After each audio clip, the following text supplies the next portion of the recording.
다음은 태양 언제나 맑음님께서 가지고 계신 시즌 많은 분들이 대응하고 계신 종목일 것 같아서 한번 골라봤습니다. 저희 시청자님께서는 10만 5천 원에 진입이 되셨어요. 그리고 20% 보유하고 있습니다. 앞으로 어떻게 대응을 해 나가야 될지 꼭 좀 진단 좀 해주세요 하고 눈물 표시를 이렇게 남겨주셨습니다.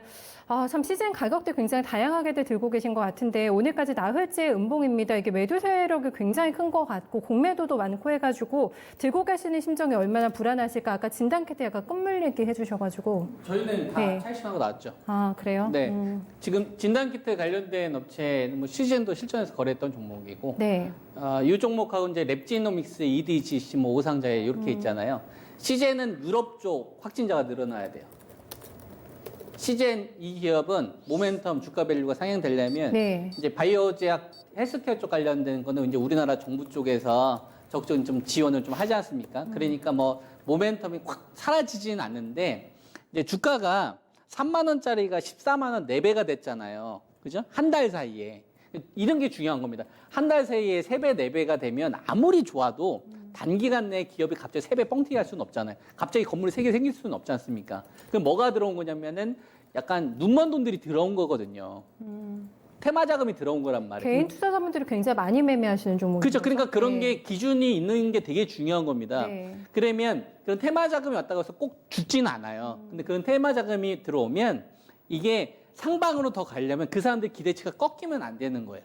왜냐하면 기대해보고 들어왔기 때문에. 네. 그런데 다행히 이 기업은 실적이 뭐 그냥 없이 그냥 단순 기대감으로 한 게 아니라 우리나라에서 뭐 10,000원, 12,000원에 파는 거를 해외 쪽 판매하는 게 한 기본 3, 4만 원이고 비싼 거는 6만 원, 7만 원 판매를 하기 때문에 네. 이 3개월 동안의 이 실적치가 이 코로나 관련돼서 1월 25일에 시작해서 한 3개월 됐잖아요. 네. 이 3개월이지만 가격 자체가 해외 쪽은 우리나라에서 한 3, 4배 팔기 때문에 이게 1년 실적으로 보기 때문에 밸류를 쳐줄 수가 있는 거예요. 아 작년 1년 시작을 다 했다? 몇 개월 그렇죠. 동안? 그 3개월, 왜냐면 해외 판매되는 가격이 우리나라 한 3, 4배 가격이니까 그러니까요. 판매 가격이 이 기업 같은 경우에는 3개월 팔았지만 이게 실질적으로 3배, 3, 4배 팔았기 때문에 이게 1년 실적 볼 수도 있는 거다 이거예요. 그러니까 이게 거품이라고 볼 수가 없는 거죠.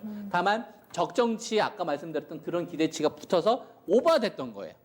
오버됐던 거기 때문에 실제로 이건 10만 원 이상에서니까 절대 사면 안 되는 주식으로 이야기했던 주식이거든요. 실전에서는. 저희는 8만 원대 초반에서만 했습니다. 그리고 나서 이제 금방 오면은 매도하고 이런 식으로 대응을 했거든요. 왜 그랬냐면 시제는 유럽 쪽이 메인이라고 했잖아요. 유럽에서 진단키트 되고 있는 거 70%는 이 업체가 공급해요. 그러면 이탈리아나 이제 이런 업체들이 다시 일 저질러야 되는 거예요. 그래야 됐을 때 확진이 되는 거고, 요번에 이제 콜로라도 쪽 관련돼 가지고 이제 미국에 있는 주지사 공화당 쪽 이 사람이 트럼프에 좀 반하면서 이제 한국인 이쪽 그 주지사 아내 되신 분이 이번에 했잖아요. 네. 그분이 랩지노믹스거든요. 근데 랩지노믹스 같은 경우가 거기 이제 그 납품을 했는데 걔네들은 단가를 좀 낮춰서 했어요. 25,000원에 배당했거든요. 25,000원에서 22,000원에 했거든요. 그러니까 좀 싸게 한 거지. 그러다 보니까 이제 대신 이제 장점은 미국에 있는 주지사들이다 보니 그분이 회장이어가지고 그분 따라서 이제 다른 업체들이 연결이 되는 거니까 랩지노믹스가 그 모멘텀을 상대적으로 더 갔던 거고. 그래서 시제는 유럽 쪽, 그 다음에 아까 랩지노믹스나 EDGC 쪽 같은 경우에는 미국 쪽 확진자가 재확진됐었을 때, 요랬을 때 이제 공략 포인트를 하는 게 좋겠고, 그 다음에 요 코로나 요 19와 관련된 진단은 어쨌거나 확진자는 줄어들고 있는 추이기 때문에 이전의 밸류를 못 쳐주겠죠. 그래서 다시 거품이 빠지는 가격까지만 기다리면 전 된다라고 보거든요. 그게 어느 정도? 그게 어디서 찾아야 되냐면 예. 일본 쪽에서 지금 우리나라랑 다르게 PCR 검사를 계속 미루고 있단 말이에요. 제대로 검사를 안 합니다. 네. 일본이 진짜 검사 안 하거든요. 그래서 일본이 그것 때문에 이번에 긴급 사태를 연장했잖아요. 한 달 네네. 동안. 그래서 마무리되는 시점까지는 전 진단키트 기다려야 된다고 봐요. 어. 그래서 한 5월 말까지는 전 기다려야 된다고 봅니다. 네. 얘네들이 빠지는 그 프리미엄 빠지는 기간 동안 그 돈들이 어디로 가고 있는 거냐면 치료제 쪽하고 백신 쪽으로 가는 거예요. 이게 뭐랑 만나는 거냐면 ASCR하고 그다음에 ASCO 거기 주요 안건 그래서 바뀌는 거고. 그래서 진단키트 관련된 자금들이 이거 찰신한 다음에 이쪽으로 순환매가 도는 겁니다. 그래서 제가 방송에서 그렇게 이야기를 했던 거고요.